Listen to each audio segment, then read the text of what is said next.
Hello. I want to talk to you about the license, the television license fee.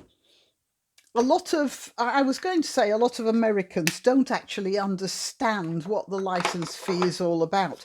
But quite frankly, a lot of Brits don't either. So I thought we might go over it just to clarify what the fuss is about. And I'm going to play you a clip, which is an interview between a radio talk show host called Julia Hartley Brewer. She does a splendid job. And Liberal Democrat Party grandee. The Liberal Democrats are a third party, standing very much to the side of the two giants, the Labour Party and the Conservatives. But the Liberal Democrats were wiped out in the last election, mostly because of that. Do I have a piece of hair sticking up? I do. Oh, I never could manage my hair that well. All right, we'll carry on now. I don't think it looks good, does it? Never mind. Back to matters more serious. The Liberal Democrats were completely wiped out at the last election, including the leader of the Liberal Democrats. And that was mainly because of their, could say, hardline stance on the Brexit issue. They were going to completely ditch the referendum result and they were going to crawl back to the EU to be readmitted. They were very certain about that. And it's a mindset. It's the sort of people who have a certain mindset, and in many ways very similar to the mindset of the people who run the BBC, which is why I'm showing you Vince Cable chatting to Julia Hartley Brewer. You'll get some idea of why the BBC thinks it the way it thinks and why certain people support it. Now, for those of you in America who have never heard of Vince Cable, Sir Vince Cable to be precise, don't worry, you're not uninformed or ignorant. There was a joke, a political joke current, I think, in the 19th century. Originally, it was about Prime Minister Asquith, I think. It was, I saw an empty taxi draw up outside number 10 Downing Street, and Asquith got out of it. And you could, I think, Vince Cable is just the sort of person you could make that joke about as well. He was not only, he seems like a thoroughly nice, quiet man, and he has absolutely no salt and pepper about him at all. And he was an extremely incompetent minister when he was a minister or secretary or whatever he was. He was responsible for selling off the Royal Mail, conned into selling off the Royal Mail for next to nothing. He's just too nice to negotiate properly, I think. But nice people can be very dangerous when they think the rest of the world is as nice as they are. Sometime during this interview, Vince Cable makes a point about not bullying people who don't pay for their license, for their television license, because he wouldn't do that. But he's not thinking that the law is not a person. The law just rolls blindly on. He can't seem to conceive of that idea that he can make laws that will be applied in cruel ways. Anyway, let's get on with talking about the validity or the applicability of the TV license.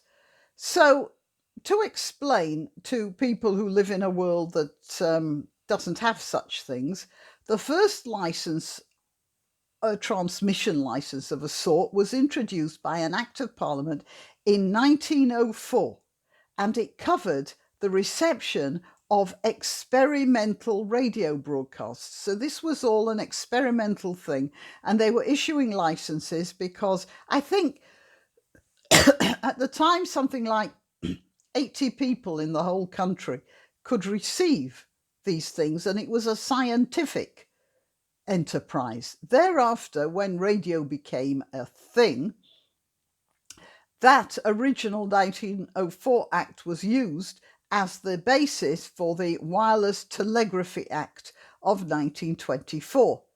And it was given out by the Post Office, which was a government monopoly and was in command of any sort of communications.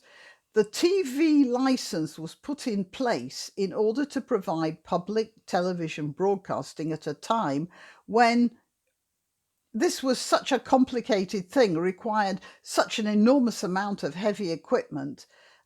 Governments more or less had a monopoly on it. And it was the government that suggested the setting up of a broadcasting authority to deal with radio.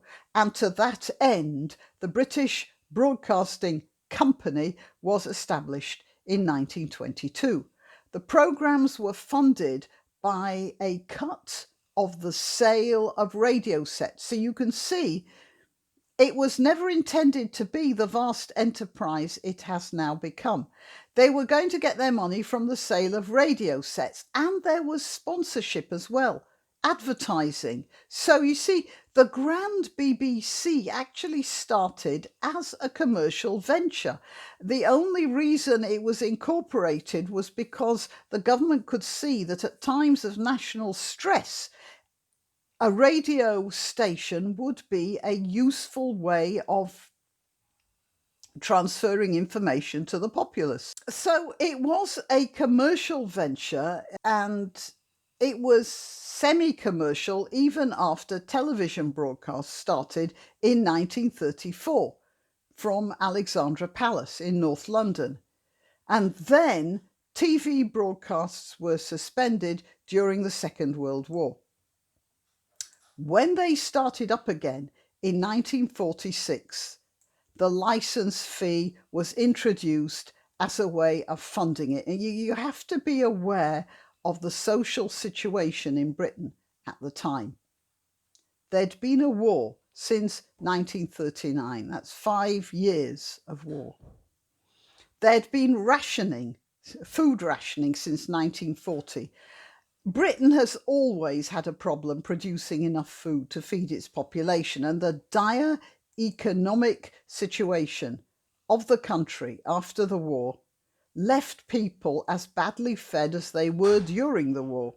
Even bread was rationed at one point. At the same time, there had been, during the war, very stringent government controls over every aspect of daily life. You had to observe blackout rules, for instance, keeping your windows covered with black paper or curtains or whatever. If you happened to own a car, you couldn't drive it very far because petrol was rationed. Food was rationed. And you got stamps, which you had to put in a ration book whenever you bought most products. And furthermore, they told you which shop you had to buy these products from. Just as an example, I'm going to give you a list of the weekly allowance for certain foods. Per week, you got 2 ounces of butter, 4 ounces of bacon, 2 ounces of cheese, and 1 fresh egg. You also got an allowance for 1 powdered egg as well. You got a bit more if your job involved heavy physical activity, like miners or farm workers, for instance. But rationing was necessary in order to make sure that the scarce food resources were distributed as evenly as possible. Yeah, I mean, they native fruits like apples, that sort of thing, those sort of fruits and vegetables were never restricted. But anything that had to be imported was, for instance, bananas. There were no bananas at all in the country, or onions. You could grow your own, but they were apparently very rare. But you could use leeks. There was food, it was just very restricted and very constrained. It meant, this sort of rationing meant that being rich didn't mean you could eat substantially better than poorer people. So that would have the effect of nourishing the poor as well as reducing discontent. I'm sure there were deviations and cheats as well, but generally it was applied across the board. And there was a Ministry of Food presiding over all of this, issuing recipes and advice.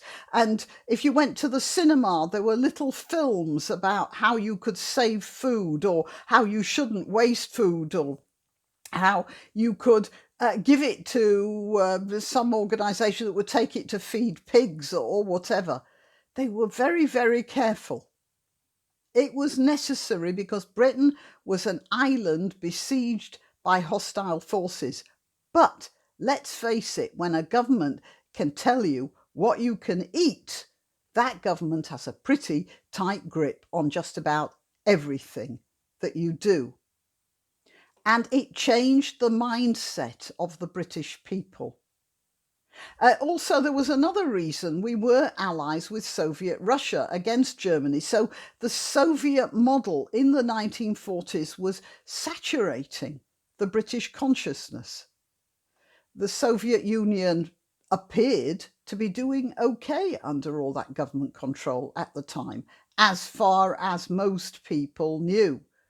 People like George Orwell, of course, knew differently, but there weren't that many. And people like Bertrand Russell were completely fooled by it and wrote all sorts of panegyrics to the Soviet system. So it was this idea of government control and government license was sort of inserting itself into the British mentality. And so the idea of the TV license, which gave you permission to watch television, and which was something that would have at the very least caused raised eyebrows in the 1920s, came quite naturally in the 1940s to the war-torn British. It came as naturally as the idea of the butter ration. That's why it happened, and that's why it persisted. And, to an extent it worked well. The BBC produced some very good shows in those early years, and not having to worry about advertising revenue means that they came out with some experimental and original programmes which were much better than anything else anyone has produced. The early David Attenborough nature programmes, for instance, very primitive technology, black and white, but they were good programmes. And there were weird concepts, like there was a very odd series called The Strange World of Gurney Slade, which starred Anthony Newley. I'll leave a link to there must be something on the internet about it, and I'll find a link and I'll leave it there. You'll be able to see something. If not, I shouldn't think there's a whole episode available, but there will be some clips here and there.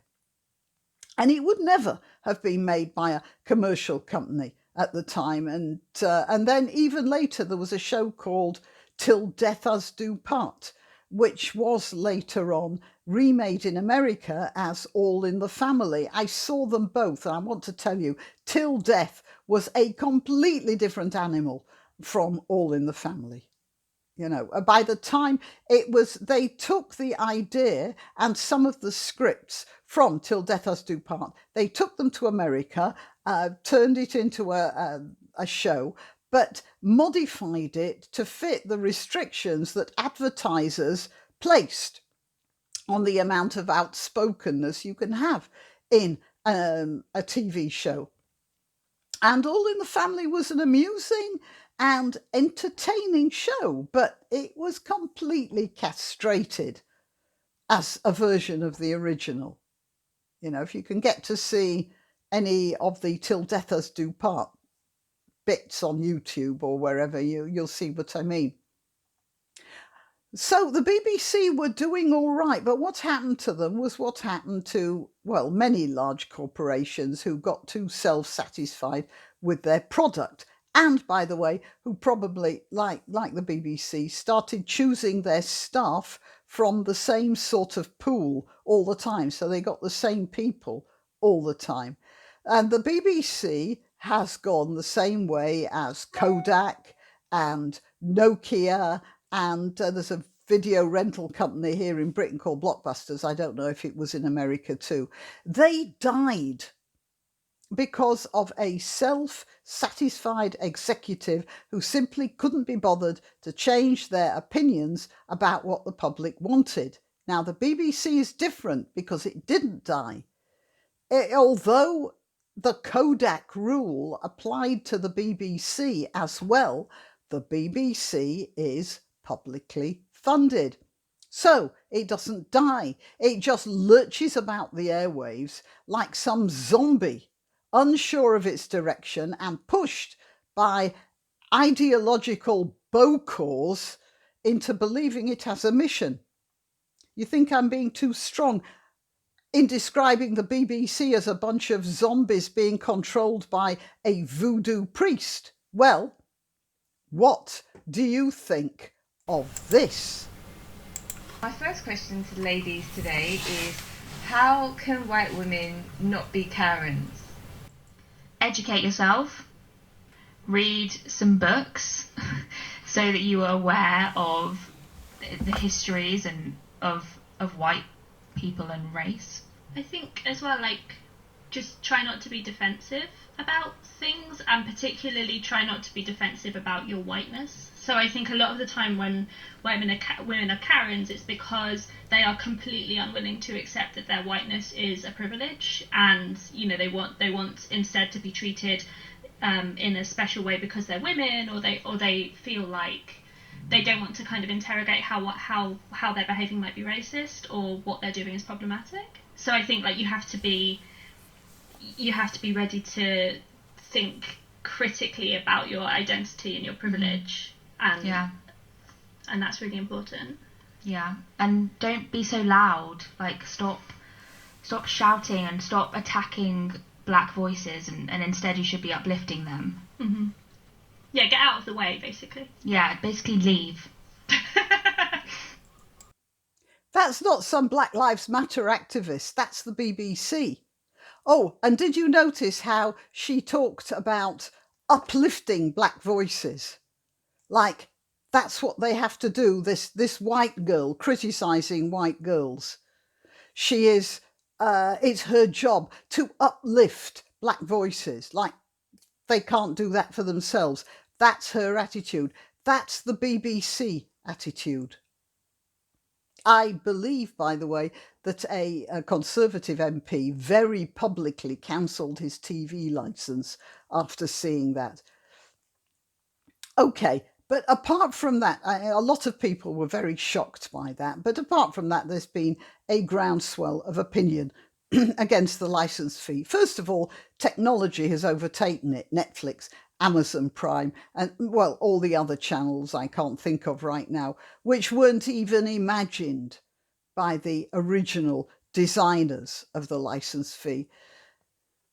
That's made a lot of people discontented, but I'd say what's pushed many over the edge was the BBC, and this is it's like one of those small things that happens to be the straw that broke the camel's back. The BBC's declaration last year that it was so short of money that it was going to demand that pensioners start paying their licence fees again.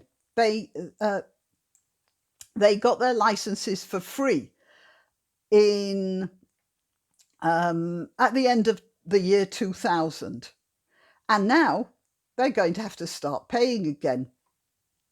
Apparently that's about 4.5 million households. And having had that rundown of the state of the BBC and the reasons for the discontent, I'm sure you'll understand my feelings about the complete disconnect being shown by Vince Cable in his defence of the licence. So let's just have a look at this little interview here. Do you think that people on the sort of incomes you've been on should get a free TV licence giveaway from the BBC or indeed the state or whoever? No, I think it's absolutely right that it should be means tested. I think one of the big scandals of the last decade, and I played a part in it, is that all the pensioner benefits that have continued unabated. I mean, most people in this country took a big cut in their incomes after the financial crisis. They're going to be hit again, but my pension and other pensioner benefits have been largely untouched. So he says that despite the financial crisis of a few years back, pensions have been largely untouched, and it isn't right that pensioners should get the benefits that others are missing out on. Now, first of all, those pensioners paid for their pensions. They paid for the pensions with a certain outcome that they expected, that they were promised when they paid. And, well, Vince Cable's idea is, to my mind, rather like saying that because you bought a ticket to a show 6 months ago, when you arrive for the performance, you should be given a seat at the back because others who bought the ticket later didn't get as good seats as you.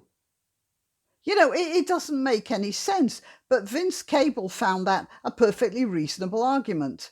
Of course, he's very comfortable. He admits that he's well off, relatively speaking.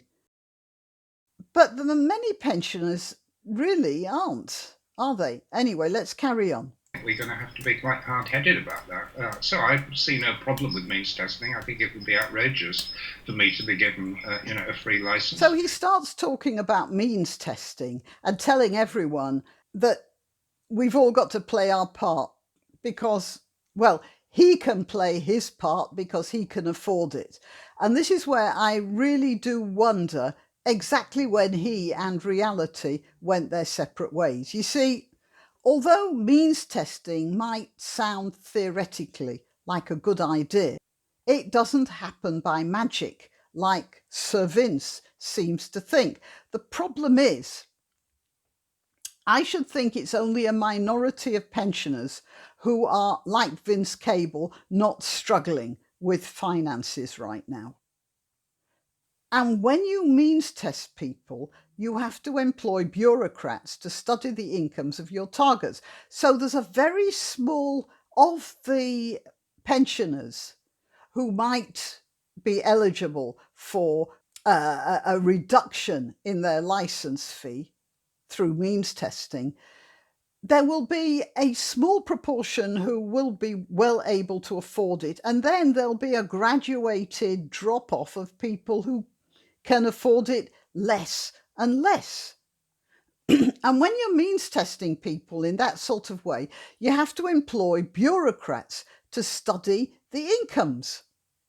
So you have to run offices, you have to pay pensions, you have to pay sick pay and holiday pay. And when your workers do go away on holiday, you have to pay temporary staff to fill the gaps. Temporary staff costs about double your regular employees because you're not only paying the temps' salaries, but you're also paying the agency who sent them. By the time you've finished all the staffing and the office space and the heating and the lighting and the equipment, you'd have to have a very big demographic to claw any money back enough to make it worthwhile.